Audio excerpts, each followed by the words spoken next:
856번째 책 소개입니다. 책에서 일부 내용을 발췌하여 소개드립니다. 책 제목 10억짜리 독서법. 저자 손승욱. 출판일 2023년 9월 19일. 상상빌더 한 줄 요약. 내면의 성장을 넘어 경제적 부를 이룬 독서법을 알자. 책 소개. 고졸 골방 백수는 책만 읽고 어떻게 월 1억을 벌게 되었을까? 하루 15시간씩 책을 읽고 마침내 찾아낸 인생 역전 독서법.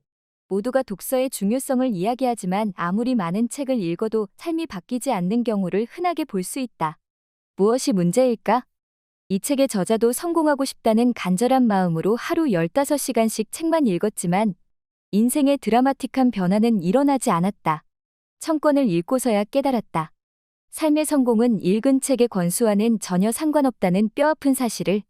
그때부터 독서법 관련 서적들만 500권 이상 읽으며 거인들의 지식을 미친 듯이 수집하며 7년간 갖은 시행착오를 겪은 후에야 자료와 독서법이라는 자신만의 독서법을 정립할 수 있었다.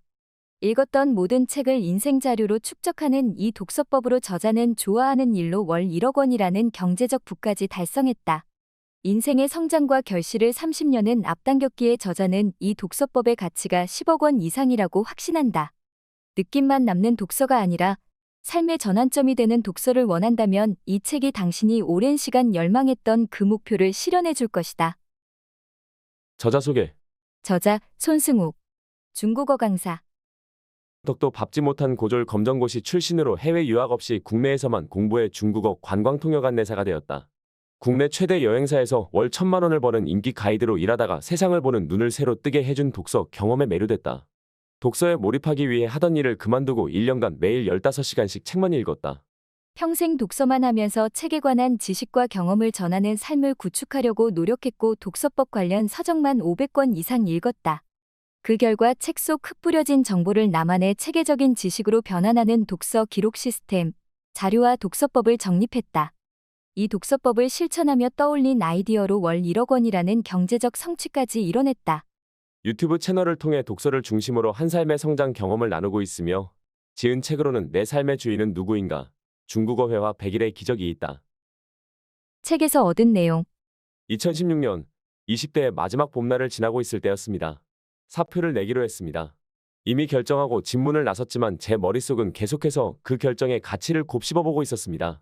내가 선택한 이 길이 그동안 참아낸 고생을 포기할 정도로 괜찮은 걸까? 가이드 자격증을 따려고 중국어 문장을 외우던 나날들이 떠올랐습니다. 잔뜩 긴장한 채 중국어로 면접시험을 보던 날도 스쳐 지나갔습니다. 여행사 취직을 위해 가이드 자격증을 따고 여러 회사에 이력서를 내러 다닌 일도 떠올랐습니다.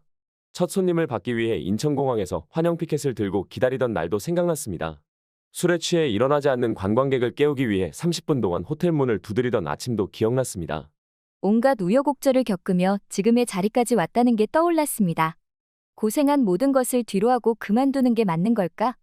평생 이날을 후회하진 않을까? 회사로 가는 동안 온갖 생각들이 몰아쳤습니다. 하지만 제 발걸음은 느려지지 않았습니다. 사표를 내는 손길에도 주저함이 없었습니다. 머리는 고민하고 있었지만 제 몸은 그만두는 것을 간절히 원하고 있었던 것 같습니다. 그때까지만 해도 가이드 일을 완전히 그만둘 생각은 아니었습니다. 딱 1년만 저만의 시간을 가지고 싶었습니다. 1년 뒤에 다시 복귀할 수 있다는 보장은 없었지만 1년의 시간 동안 저를 더 갈고 닦으면 제가 있을 자리 하나쯤은 언제든 얻을 수 있지 않을까 하는 생각이었습니다. 사표를 내고 나오니 속이 후련했습니다. 이제 막 신입딱지를 뗄 참이었지만 후회나 아쉬움은 없었습니다. 복귀 못할 것에 대한 두려움보다 간절함이 더 컸기 때문입니다. 1년 동안 독서에만 푹 빠져보고 싶었습니다. 회사 선배들에게는 대학에 가려고 당분간 일을 쉰다고 했습니다. 선배들은 대견하다고 칭찬해 주었습니다. 혼자 골방에 틀어박혀 책만 읽으려 한다고 사실대로 말할 용기는 없었습니다. 독서에 대한 제 갈급함이 얼마나 큰지 보여줄 방법이 없었기 때문입니다. 진실은 혼자만 담아두기로 했습니다. 하고 있는 일에 대한 불만은 없었습니다. 제가 하고 싶어서 선택한 중국어 가이드 일이었고 회사 선배들의 과한 사랑을 받으며 잘 적응하고 있었습니다. 실적이 좋은 달은 한 달에 1000만 원 이상까지 벌었습니다.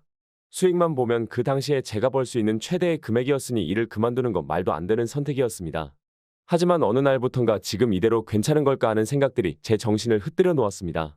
무엇을 하든 최선을 다하자고 참고 견디는 사람이 결국 성공이라는 값진 결과물을 얻게 되는 거라고 스스로를 다독이며 버텨왔지만 꾹꾹 눌러왔던 것들이 이제는 터져나오려고 하던 참이었습니다. 스스로 행복하다고 여겼습니다. 하지만 아니었습니다. 저는 무엇인지도 모르는 행복이라는 허상을 얻기 위해 참고 있었을 뿐이었습니다. 이제는 제 속에 눌러 담아도 더 이상 눌러댈 공간이 없다고 느꼈습니다. 처음 책을 읽기 시작한 것은 가이드 일을 더 잘하기 위해서였습니다. 한국 역사와 문화에 대해 더 잘 해설하기 위해서 역사책을 찾아보기 시작했습니다. 그러다 책과 사랑에 빠지고 말았습니다. 책은 제가 알지 못하던 더 넓은 세계가 있음을 보여주었습니다. 놀라운 경험이었습니다. 제가 살고 있던 세계가 전부가 아님을 처음으로 인지한 순간이었습니다. 그동안 눈을 감고 살아왔다는 것을 실감했습니다. 그제야 눈을 뜨고 세상을 보게 되었습니다. 또 책은 제가 왜 행복하지 않은지, 제가 행복하려면 어떤 길을 나아가야 하는지도 알려주었습니다. 그런 깨달음의 순간이 너무나 좋았습니다. 새로운 깨달음 하나를 얻을 때마다 제 미래가 더 명료해지고 밝아지는 느낌이었습니다. 그 느낌이 너무 좋아서 최소 1년 정도는 독서에만 빠져 살아보고 싶었습니다. 제가 보지 못하고 있던, 인지하지 못하고 있던 공백 부분을 빨리 메우고 싶다는 간절함이 생겼습니다. 그래서 가이드 일을 그만둔 것입니다. 마침 1에서 2년 정도는 버틸 수 있을 만큼의 돈이 있었고 그걸 다 쓰고 다시 원점에서 시작하더라도 투자할 가치가 충분하다고 생각했습니다. 그렇게 가이드 일을 때려치우고 독서에만 몰두했습니다. 골방에서 책을 보다가 답답하면 도서관이나 카페에 갔습니다. 그렇게 하루의 모든 시간을 책과 함께 보냈습니다. 문학 소설을 집중해서 읽다가 서서히 다른 분야로 뻗어나갔습니다. 독서법, 글쓰기, 뇌과학, 우주과학, 종교, 철학 등 관심이 가는 분야들이 늘어났습니다. 의식이 이끄는 대로 따라가면서 독서에 푹 빠졌습니다. 원래 1년을 계획하고 시작한 독서 여정이었습니다. 그런데 책은 이 길을 7년 동안 나아가게 만들어 주었습니다. 어디로 가야 할지 갈피를 못 잡고 있을 때 목표와 꿈을 부여해 주었습니다. 지쳐서 포기하고 싶을 때 새로운 동기와 희망을 전해 주었습니다. 장애물에 부딪혀 멈춰 있을 때 넘어설 수 있는 지식과 기술도 가르쳐 주었습니다. 책은 제게 스승이었고 길을 인도하는 멘토였으며 힘들 때면 기댈 수 있는 친구가 되어 주었습니다. 아직 갈 길이 먼 초보 독서가의 초보 작가일 뿐인데 유튜브 구독자분들의 과분한 사랑 덕분에 좋은 출판사와 연결될 수 있었고 책을 출간할 소중한 기회를 얻게 되었습니다. 아직 너무나도 부족하지만 지금의 저도 분명 쓸모가 있을 거란 생각이 들었고 그래서 용기를 낼 수 있었습니다. 책을 통해 제가 어떤 변화를 거치며 나아왔는지 또 책에서 얻은 깨달음은 무엇이었는지 진솔하게 담고 싶었습니다. 처음에는 1년으로 시작한 프로젝트가 1년씩 늘어나더니 결국 7년이 되었습니다. 몇 가지 지식만 얻고자 했던 1년짜리 목표가 이제는 10년, 20년을 지속해 얻고 싶은 큰 꿈으로 변했습니다. 7년이 지나 돌아보니 제가 가까워지고 싶었던 목표에 훨씬 더 다가와 있다는 것을 느낍니다. 제 직업 활동을 위한 전문 지식을 쌓을 수 있었고, 인생을 살아가는 데 도움이 되는 여러 지혜들을 얻었습니다. 또 한 달 만에 1억 원이라는 수익도 기록하면서 사업도 안정적으로 일굴 수 있었습니다. 이 모든 게 책 덕분이었습니다. 저는 독서로 인해 인생의 시행착오를 30년은 줄였다고 생각합니다. 제 인생을 통째로 바꿔버렸기에 제가 책에서 전해드리는 독서법은 10억 원 이상의 가치가 충분하다고 단언합니다. 이 독서법을 익히고 나면 효율과 성취감이 점점 더 커지고 인생을 바꾸는 수많은 지혜를 손쉽게 얻게 되실 겁니다. 저의 소기의 성과들이 이제 막 지적 성장의 길을 출발하는 분들께 희망과 용기를, 깨달음과 즐거움을 드릴 수 있으면 좋겠습니다. 그래서 이 세상에 책을 사랑하는 사람들이 더 많아지고 책을 통해 내면의 행복과 외부의 결실을 얻는 분들이 더 많아지면 좋겠습니다. 이 책을 선택해 주셔서 감사합니다. 이제 저와 함께 여행을 떠날 시간입니다. 자료와 독서법. 앞서 말씀드린 것처럼 7년 전 저는 무작정 회사를 때려치우고 책만 읽어보겠다고 골방에 틀어박혔습니다. 성공하고 싶다는 열망이 너무도 강했습니다. 제 인생에서 가장 뜨거운 불이 제 안에서 타오를 때였습니다. 정말 책에 미친 사람처럼 독서에만 빠져들었습니다. 1년간 하루 15시간 이상씩 잠자고 쉬는 시간 이외의 모든 시간을 독서에만 투입했습니다. 그 당시에는 제 미래의 성공에 대해서 그 어떤 의심도 하지 않았습니다. 이렇게 2에서 3년, 길게는 5년, 10년만 지속한다면 베스트셀러를 몇 권이든 뚝딱뚝딱 써내고 현자들처럼 지혜의 말들을 쏟아낼 것이라 자신했습니다. 그런데 그 모든 기대가 부서져 버렸던 일이 있었습니다. 독서를 시작한 지 약 1년 반 정도가 지난 어느 날이었습니다. 오랜만에 존경하는 선배님들과 만날 기회가 생겼습니다. 모임을 나가기 전부터 잔뜩 기대했습니다. 제가 한창 가이드 일을 열심히 할 때 일에 대해 많은 조언을 해주셨던 분들이었습니다. 그런 분들께 제가 독서를 통해 얼마나 많이 성장할 수 있었는지 꼭 보여드리고 싶은 마음이 컸습니다. 모임 분위기는 제 예상에 딱 들어맞았습니다. 그날의 주인공은 바로 저였습니다. 독서에 빠지게 된 계기부터 책으로 인해 어떤 변화를 얻었는지 열심히 떠들었습니다. 다들 제 이야기에 관심을 가져주셔서 신이 났습니다. 책을 읽은 보람이 더욱 크게 느껴졌습니다. 제가 어려워하던 분들 앞에서 한층 성장한 모습을 보여드릴 수 있어 기뻤습니다. 또 제가 좋아하는 독서 활동이 얼마나 유익한지 전하며 성취감을 느꼈습니다. 그때 선배 한 분이 가장 좋았던 책 한 권을 추천해 줄 수 있냐고 물어보셨습니다. 잠시 생각하다가 떠올랐던 책 한 권을 추천해 드렸습니다. 그분이 꼭 읽어보겠다고 하시면서 그 책은 어떤 내용의 책이냐고 제게 질문하셨습니다. 매우 간단하고 자연스러운 질문이었습니다. 그런데 갑자기 머릿속이 하얘졌습니다. 제가 분명 그 책이 좋았다고 말했는데 막상 왜 좋은지 설명하려니까 아무것도 떠오르지 않는 겁니다. 그래서 일단 그 상황은 넘겨야 하니까 한번 읽어보시면 분명 좋다고 느끼실 거예요. 하고 화제를 다른 곳으로 돌렸습니다. 대답을 제대로 못했다는 아쉬움이 들긴 했지만 지금은 일단 잊고 현재의 만남을 즐기자고 생각했습니다. 자괴감이 밀려오기 시작한 건 집에 돌아온 다음이었습니다. 만남의 시간은 끝까지 너무도 즐거웠지만 책에 대해 어떤 설명도 하지 못했던 그 순간이 제 뇌리에서 떠나질 않았습니다. 독서는 몹시 필요한 것이라고 친한 동생들에게도 자주 이야기하던 저였습니다. 그런데 간단한 책 설명조차 하지 못하는 스스로가 너무너무 싫어졌습니다. 제 방에 조용히 앉아 다시 제게 같은 질문을 던져봤습니다. 그 책 내용이 뭐지? 얼마 지나지 않아 확실히 알게 되었습니다. 제 머릿속에 남은 건 책을 읽을 때 느꼈던 깨달음의 기쁨뿐이란 것을요. 느낌만 남아있었지 정작 본질인 책 속의 지식은 이미 머릿속에서 헐헐 날아가 버렸다는 사실을 깨달았습니다. 그때 얼마나 큰 자괴감과 회의감이 몰려왔는지 모릅니다. 1년 반 동안 200권 가까이를 읽었는데 분명 이전보다 많은 것을 알게 되었다고 느꼈는데 문제가 뭘까 고민하기 시작했습니다. 그러는 와중에 알게 된 중요한 사실이 있습니다. 책 읽는 행위만 중요한 게 아니라 책 읽는 방법이 너무나도 중요하다는 것입니다. 좋지 않은 방법으로 3년 읽는 것보다 좋은 방법으로 3개월 읽는 게 더욱더 효과가 좋다는 것을 깨닫게 되었습니다. 제가 처음에 가졌던 독서를 향한 열정과 의지만큼은 너무도 대단했다고 생각합니다. 지금도 그때의 불타는 의지를 배우고 싶을 정도로요. 하지만 그때 저는 매우 비효율적인 독서를 하고 있었습니다. 그냥 무작정 열심히 읽기만 한 거죠. 그때는 열심히만 읽다 보면 제 뇌가 알아서 쑥쑥 성장할 거라고 생각했습니다. 그게 착각이란 것을 깨닫게 되었습니다. 사실 모든 분야가 다 그렇지 않을까 생각합니다. 운동할 때도 최고의 자세를 익혀야 운동 수행 능력이 상승합니다. 아무 자세나 취하고 열심히 운동한다면 능력이 향상되는 게 아닙니다. 독서도 똑같다는 걸 깨달았습니다. 독서 고수들의 방법으로 책을 읽는 것과 무작정 맨땅에 헤딩하듯이 읽어대기만 하는 것은 천지 차이라는 것을 알게 되었습니다.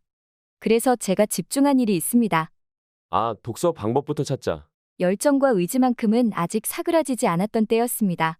그래서 저는 하루 15시간씩 독서했던 무식함으로 조금 더 지혜로운 무식함을 발휘하기 시작했습니다. 그것은 시중에 있는 독서법 관련 서적들, 위대한 인물들의 독서법들을 모두 섭렵하겠다는 도전이었습니다. 도서관에 있는 독서 관련 서적들을 모두 읽어나가기 시작했습니다. 사서 보관해야 할 것 같다고 판단되는 책들은 돈을 아끼지 않고 구매했습니다. 그리고 중요 내용을 발췌하고 모으기 시작했습니다. 거인이 되려면 거인의 어깨 위에 서는 법부터 알아야 한다는 생각에 거인들의 지식들을 미친 듯이 수집하고 또 정리했습니다. 독서 관련 서적들만 500권 이상을 읽었고 200권 이상은 직접 소장하게 되었습니다. 읽었던 책들 중에서 더욱 중요하다고 여겨지는 책들은 몇 번이나 반복해 읽었습니다. 그리고 책을 통해 배운 독서법을 저의 독서 과정에 다시 적용했습니다. 이 과정을 이어가면서 머리가 지끈지끈 아파올 때도 많았습니다. 특히 읽어도 끝나지 않는 책들의 탑에 진절머리가 날 때도 많았고 수집한 지식들이 과도하게 많아지면서 정리하기 버겁다고 느껴질 때도 많았습니다. 이런 시간을 보내는 것에 대한 회의감이 찾아올 때도 있었습니다. 이렇게 많은 지식을 내가 다 섭렵하는 게 과연 가능한 일인가? 이렇게 해서까지 방법론을 익히는 게 맞을까? 이게 다 헛수고로 끝나는 건 아닌가? 이런 고통 가운데에서도 제가 멈추지 않고 이 일을 계속할 수 있었던 이유가 있었습니다.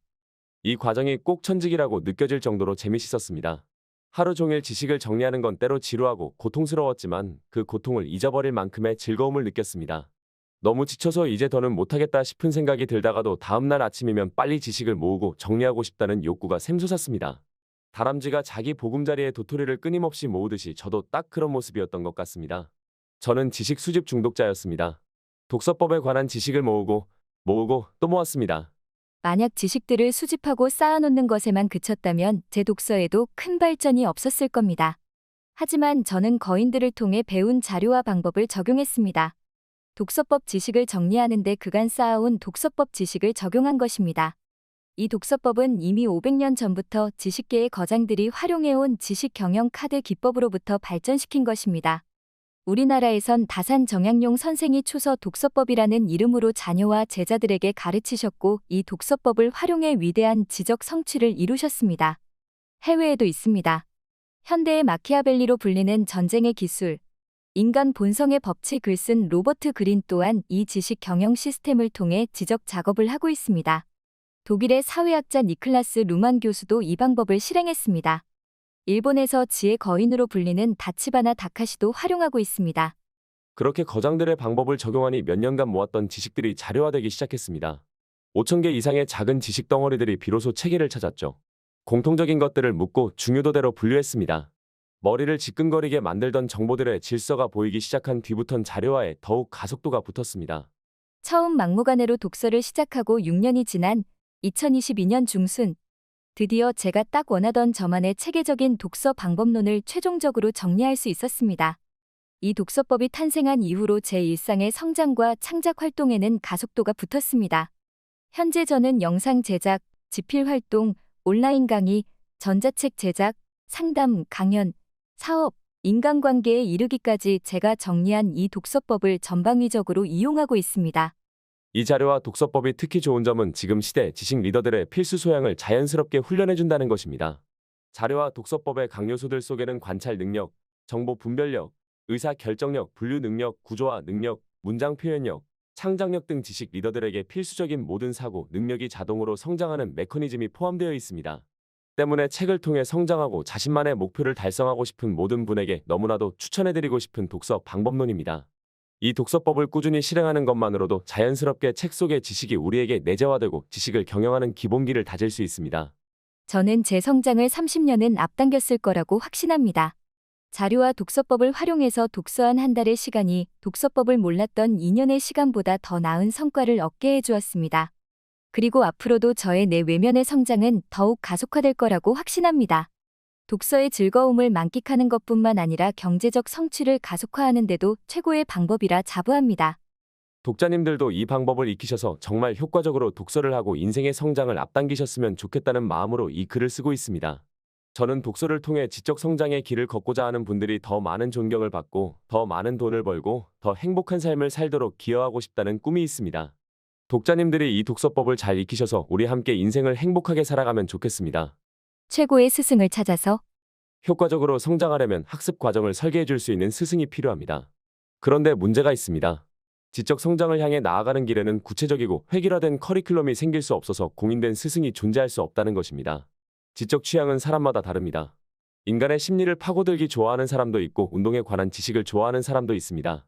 저처럼 성취의 비결을 탐구하는 것에 미쳐 있는 사람도 있습니다. 공부하는 방식도 제각각입니다. 들으면서 잘 배우는 사람이 있고 저처럼 읽으며 잘 배우는 사람이 있습니다. 듣고 읽기보다는 직접 시행착오를 거치며 경험을 통해 더 잘 배우는 사람도 있습니다. 아니면 옆에서 실물을 관찰하면서 배우는 사람도 있습니다. 이렇듯 지식에 대한 관심도 지식을 얻는 방식도 모두가 다 자신만의 개성을 품고 있습니다. 게다가 지적 성장의 길에는 스포츠처럼 명확한 성과 지표도 존재하지 않습니다. 모든 사람의 길이 다를 수밖에 없습니다. 그렇기에 스승을 찾는 것도 쉽지 않습니다. 신과 비슷한 것에 관심 있는 사람을 찾아야 하고 또 어느 정도 그 길 위에서 성과를 이룬 사람을 찾아야 합니다. 게다가 그 사람에게는 어느 정도 가르치는 능력까지 있어야 합니다. 설령 그런 사람이 있다 하더라도 직접적인 가르침을 구하려면 인연도 있어야 하고 학습자 본인의 실력도 있어야 하며 재정적인 여유도 필요할 수 있습니다. 그러니 자신에게 잘 맞는 스승을 찾는 기여는 거의 불가능에 가깝습니다.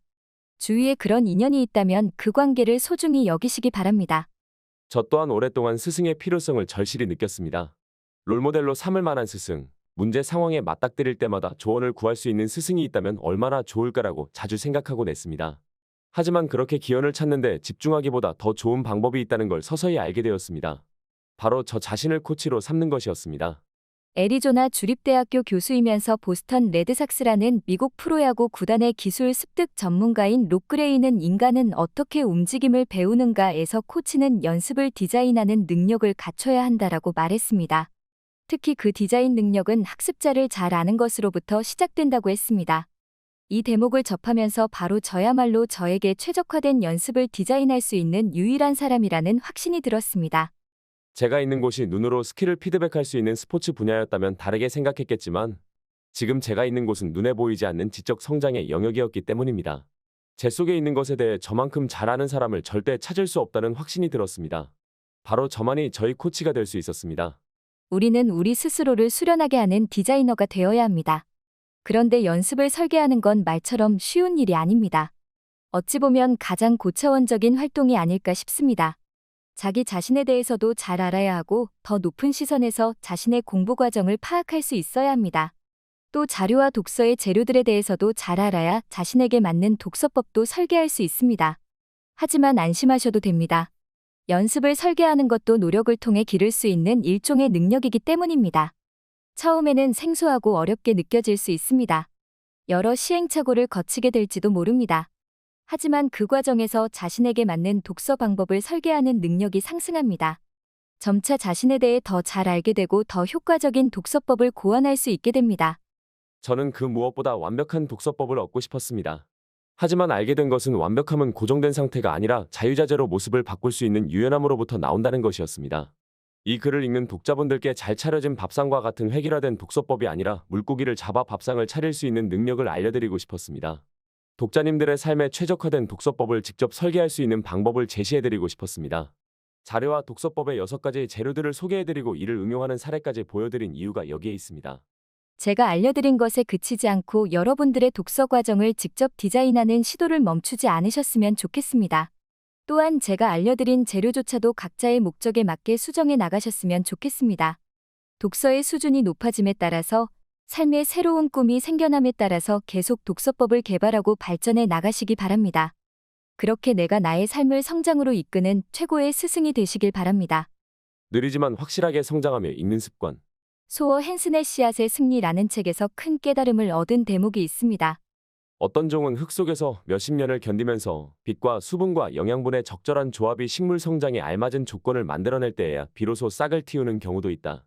이런 휴면의 습성 덕분에 종자식물은 다른 모든 생명 형태와는 달리 엄청난 분화와 다양화를 이룰 수 있었다. 몇 년간 제 뇌리에서는 이 문장의 이미지가 떠나지 않고 있습니다. 빠른 성취를 바라는 마음이 오히려 우리의 성장에 독이 될 수 있음을 가르쳐 주었기 때문입니다. 만약 씨앗이 자신에게 가장 적합한 환경이 되지 않았을 때 싹을 틔워버리면 어떻게 될까요? 싹은 너무나도 연약하기에 생존하지 못할 것입니다. 그 종이 1000년 이상을 자라날 잠재력을 가지고 있었더라도 말입니다. 수많은 과실을 내어 세상의 많은 사람에게 영양분을 제공할 능력을 가지고 있었더라도 마찬가지입니다. 그 잠재력은 아예 꽃 피워보지도 못하고 죽어버리고 말 것입니다. 성장을 위한 독서를 하는 우리도 빠른 성취가 독이 될 수 있음을 기억해야 합니다. 처음 독서를 시작했을 때 저는 그 누구보다 빨리 성장하고 싶다는 강한 욕구가 있었습니다. 100권, 1000권 빨리 읽어서 책 전문가가 되고 싶었습니다. 어떤 분야의 책이 든 사람들에게 척척 소개할 수 있는 사람이 되고 싶었고, 책에 대한 글이라면 막힘없이 술술 써내는 작가가 되고 싶었습니다. 그렇게 되려면 그 누구보다 빠르게 다양한 책을 섭렵해야 했습니다. 탁월한 사람들은 다양한 분야에 통달한다는 이야기를 듣고 분야 상관없이 책들을 읽었습니다. 우주과학, 뇌과학, 자기계발, 시, 소설, 종교, 역사, 철학, 예술 등 나열하기도 힘든 분야의 내용들을 모두 섭렵하겠다고 덤볐습니다. 저는 급하게 세상을 보고 싶었던 씨앗이었습니다. 어서 세상의 모습을 드러내 저희 존재를 인정받고 싶었습니다. 독서가 빠르게 제 삶의 변화를 만들어주길 바랐습니다. 이런 태도의 결과는 어땠을까요? 저는 더 이상 책의 내용을 제대로 이해하는 것에 신경 쓰지 않게 되었습니다. 그저 더 많은 책을 읽어내는 것에만 집중했습니다. 이해가 잘 안 되더라도 그냥 다 읽으면 저희 성장에 도움이 될 거라고 생각했습니다. 책상 위에 수십 권을 쌓아두고 빠르게 읽어치우고 또 수십 권을 가져와 빠르게 읽어치우길 반복했습니다. 이 과정이 반복되자 저는 더 이상 한 권에 진득하게 집중하지 못하게 되었습니다. 책의 내용이 조금만 진지한 이야기를 하며 늘어지면 견뎌내지 못했습니다. 곧바로 또 다른 책을 펼쳤습니다. 빨리 수많은 책을 읽어내야 한다는 생각에 한 권의 내용에 온전히 집중할 수 없었습니다. 매일 이런저런 책을 펼쳤다 덮었다를 반복하면서 맛만 보는 책들이 많아졌습니다. 저의 관심은 읽고 있는 책이 아니라 아직 읽지 않은 책들에 있었습니다. 또한 저는 실력을 키우기보다 실력이 있는 것처럼 보이는 방법을 알려주는 책들을 더 선호하게 되었습니다. 빠른 성장의 방법론을 알려주는 책들, 수박 겉핥기 하듯 책을 빠르게 읽어치우는 방법을 알려주는 책들, 한 가지 방법만 실천하면 반드시 성공한다고 말하는 가머니설이 가득한 책들을 더 좋아하게 되었습니다. 그게 저를 더욱 빠르게 성장하게 만들어줄 것이란 기대가 있었기 때문입니다. 인문학 서적처럼 진지하고 깊이 있게 이야기하는 책들에는 더 이상 집중할 수 없게 되었습니다. 오히려 느리게 돌아가는 방법이라 생각했기 때문입니다. 나중에서야 빨리 성장하고 싶다는 생각이 저를 망치고 있다는 것을 깨달았습니다. 제가 가지고 있던 독서의 태도가 얼마나 미련했는지 알게 되었습니다. 저는 각각의 책이 진정으로 전하고자 하는 본질적인 메시지를 이해하려고 하지 않았습니다. 그저 다양한 책의 정보만을 얻으려고 했던 것입니다. 수박의 속살을 직접 먹으며 영양분을 섭취하려 하지 않고 그저 돌아다니면서 온갖 수박들을 통통 두드려보는 일만 했던 것입니다. 무엇이 맛있을까 하는 질문을 하면서요. 무럭무럭 성장하기에 적합한 환경이 되었을 때 싹을 틔우는 씨앗의 지혜를 배워야겠다는 생각이 들었습니다. 무작정 빠른 성취를 바라는 태도가 아니라 진짜 내 실력을 키우자고 다짐했습니다. 책의 피상적인 정보만을 아는 독서가가 아니라 책의 깊은 메시지를 이해하면서 묵묵히 공부에 집중하는 독서가가 되자고 마음먹었습니다. 그러다 보면 제 주위 환경이 제가 싹을 틔울 만한 적합한 시기인지 알아볼 수 있는 지혜도 생길 것이라 기대했습니다. 다산정약용은 유배 기간 아들들에게 편지를 보내 경전과 역사 공부를 통해 기초를 다지는 것의 중요성을 강조했습니다. 바른 정치와 나쁜 정치를 알기 전에 세상의 득과 실에 대해 알기 전에 그 근본이 되는 것을 먼저 이해해야 한다고 했습니다. 즉, 피상적인 겉면에 치중하지 말고 깊은 곳에 있는 것부터 차근차근 공부할 수 있어야 한다고 강조한 겁니다. 빠른 성취보다 중요한 건 내면의 실력이 제대로 성장하는 것임을 깨달았습니다. 빠른 성취라는 것 자체가 제 상상이 만들어낸 허상이었습니다. 오페라 가수 비벌리 실즈도 갈 만한 가치가 있는 곳에는 지름길이 없다라고 말했습니다. 진정한 성장을 얻고자 한다면 지름길은 오히려 피해가야 하는 것입니다. 대기만성이라는 단어를 좋아합니다. 큰 그릇은 천천히 완성된다는 뜻입니다. 세상과 빠르게 연결되어 작은 그릇으로 쓰임받기보다 저는 느리게 성장하더라도 큰 그릇으로 쓰임받고 싶다는 생각을 합니다. 그리고 그런 저희 방향을 제대로 실행하는 독서의 태도는 느리지만 확실하게 성장하는 자세라는 것을 명확히 깨달았습니다. 에필로그. 독서해야 하는 이유에 대해 곰곰이 생각해보면서 이런 의문이 들었습니다. 왜 사람들은 운동은 중요하게 생각하면서 독서는 중요하게 여기지 않을까? 운동을 중요하게 다루는 콘텐츠들은 날이 갈수록 많아지는 게 느껴집니다. 운동 관련 산업들도 빠르게 발전하는 게 눈에 띕니다. 이제 운동을 취미가 아니라 삶의 필수 활동으로 여기는 사람들이 많아졌습니다. 하지만 아직 독서는 취미 정도로 여겨지는 경우가 많은 것 같습니다. 사실 저도 별반 다르지 않았습니다. 독서를 인생의 시간이 남을 때 하는 활동 정도로 유명한 소설이 나오면 재미를 얻기 위해 찾는 정도로 여겼습니다. 하지만 지금은 바뀌었습니다. 독서는 더 이상 제 취미의 수준에 머무르지 않습니다. 독서는 제 인생의 사명이 되었습니다. 매일 먹는 밥처럼 하루에 빠져서는 안 되는 생활이 되었습니다. 독서의 가치를 조금 더 명확하게 인식하고 나면서부터입니다. 독서의 가치를 알고 나니 책을 읽을 때도 더 집중해서 읽게 되었고 때론 읽기 싫은 날에도 책임감을 가지고 한 페이지라도 읽고 그날 하루를 넘기게 되었습니다. 독서가 운동만큼 삶에 중요하다는 사실을 깨달은 다음부터였습니다. 본격적으로 독서를 시작하고 7년이 지났습니다. 요즘 한 번씩 가정해보게 됩니다. 7년 전에 내가 책을 읽을 생각을 하지 않았다면 지금 나는 어떤 모습일까? 가장 먼저 드는 감정은 아찔함입니다. 제 존재 전체가 끝이 보이지 않는 암흑처럼 수렁으로 던져지는 것 같은 느낌이 듭니다. 만약 독서를 하지 않았다면 지금 이렇게 책을 통해 독자님들과 소통하면서 충족감과 행복감을 느끼는 저도 없었을 것입니다. 좋은 책을 발견하며 행복해하는 하루하루도 존재하지 않았겠죠. 독서를 통해 저 자신에 대해 더 잘 알아갈 기회도 얻지 못했을 것이고 좋아하는 성공 비법을 탐구할 기회도 없었을 것입니다. 고독한 시간을 좋아하면서도 고독한 시간을 보내는 법을 알지 못해 괴로워했을 것 같습니다. 독서 활동이 얼마나 재미있는지도 알지 못했겠죠. 지금 돌이켜보면 독서라는 단어가 없어진 삶은 더 이상 손승욱이 아닐 것 같다는 생각이 듭니다. 그동안 독서는 제 전부였고 또 앞으로도 저희 전부일 것 같습니다. 저의 전부라고 할 수 있는 독서를 주제로 이렇게 독자님들과 소통할 수 있어 너무도 감사하고 행복한 시간이었습니다. 또한 제가 좋아하는 독서를 함께 좋아하는 분들과 연결될 수 있어 너무도 의미 있는 시간이었습니다. 이제 갓 7년을 채운 초보 독서가로서 제 성장에 대해 이야기하고 좋은 독서 방법에 대해 탁월한 이들의 독서 습관에 대해 논한다는 것이 조금 두렵기도 했습니다. 지금 저희 수준에서 이 주제의 책을 쓰는 게 맞는 것일까 고민도 많이 했습니다. 하지만 성장의 길로 계속 나아가려면 현재의 부족한 모습 그대로 세상과 연결되는 일에 지속적으로 참여해야 한다는 생각이 들었습니다. 또 그게 제가 독서를 통해서 배운 중요한 태도 중 하나이기도 했으니까요. 그래서 제게 주어진 이 기회를 살려 그동안 성장의 길을 나아오면서 깨달았던 것들 중 최고의 것을 담으려고 했습니다. 그럼에도 아직 부족함이 보였다면 책과 함께 꾸준히 성장해가고 있는 청년 작가를 어여삐 여기는 마음으로 봐주신다면 좋겠습니다. 저는 꿈이 있습니다. 지적 성장의 길을 걷고자 하는 분들께 최고의 본보기가 되는 삶을 살고 싶다는 소망입니다. 어찌 보면 죽는 순간까지 달성할 수 없는 꿈일 것 같습니다. 50살이 되든 80살이 되든 제가 이룬 것들에 만족하지 않고 계속해서 책을 읽고 글을 쓰고 강의하며 성장해야만 가능한 꿈입니다. 저는 이것을 제 일생의 소명으로 삼았습니다. 축구 선수들은 축구를 잘할 때 최고의 본보기가 될 것입니다. 지적 성장의 본보기가 되겠다는 꿈을 품은 저는 지적 성장을 잘할 때 최고의 본보기가 되겠죠. 그래서 끊임없이 성장하는 비결에 대해 연구하고 그 깨달음들을 제 삶에 적용하며 나아가려고 합니다. 저의 부족함을 계속 개선해 나가는 사람이 되려고 합니다. 그래서 제 시행착오의 과정이 성장을 향해 나아가는 분들께 희망과 용기를 드릴 수 있으면 좋겠습니다. 제 이야기가 이제 막 독서를 시작하는 분들께 많은 도움이 되었으면 좋겠다는 마음으로 이번 책을 썼습니다. 그리고 제가 책을 읽으며 독서와 성장에 관한 깨달음을 얻을 때마다 유튜브 영상 콘텐츠로 만들어 전해드리려고 합니다. 또 저희 성장 이야기를 글로도 꾸준히 기록해 우기부기 매거진을 통해 나눠드리고 있습니다. 이렇게 독서와 함께 성장하는 삶을 살고 싶은 분들과 꾸준히 소통하고 싶습니다. 지적 성장의 길은 때로 외로움이 가득한 고독의 길임을 잘 알고 있습니다. 하지만 같은 방향을 보고 함께 걸어가는 사람이 있다는 것을 알고 서로의 모습을 통해 배우면 그 고독의 적적함은 줄이고 성장의 효과는 배로 높일 수 있다고 믿습니다. 이제 시작입니다. 함께 이 길을 걷지 않으시겠습니까? 지금까지 상상빌더였습니다. 감사합니다.